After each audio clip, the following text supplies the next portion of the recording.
গাঞ্জরটি দুই বন্ধু সারা রাত নেশা করছে, ভরপুর পিকনিক করছে, বিসি মিসি যা আছে সব খাইছে। খাওয়া দাওয়া শেষে মানে নেশা করছে, গেঞ্জি মেঞ্জি খুললে শৈল নামাটা হিড়াই করছে বলে হিট মিড়ায় রাস্তা দিয়ে যাইতাছে, যাইতেই সোজা রাস্তা দিয়ে যাইতাছে। এখন তো নেশা করছে ওরা, সোজা রাস্তা দিয়ে যাইতেই রাস্তা একটু সামনে যাওয়ার পরে মুড় বাড়াইছে, বেগে যাওয়ার নেবো ঘুরে মানে খিরুনচিরা কয়তাছে যে যাওয়ার সময় এত বড় দেওয়াল পাইলাম না, এটা কি বাড়াই পড়লো সামনে, মানে একটা বিল্ডিং বাড়াইছে সামনে মুড়ের মধ্যে, এত বড় কি বাড়াই পড়লো এটা।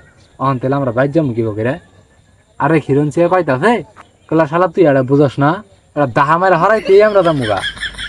আর কোনো কইতাছে এটা দাহা মায়ের হরণ যাবো, এটা এত বড় মারা কি দেখা গেছে আসমান জোড়া দেখা রয়েছে বলে, এটা তো কোনো ব্যাপারই না, নেশা টেশা করছে মাথায় কাজ করতে হবে না।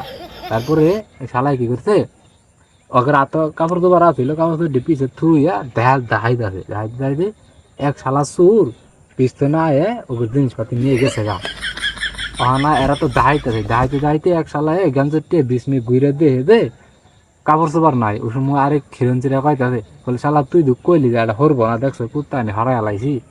বলে কি ভাই, বলে পিস মিস আয় দেখ আমি কাপড় চোপড় খুঁজছিলাম, মহান দেখা যায় না কাপড় চোপড় মেলা দূরে আমরা দাহাই কই নিয়ে হরছি।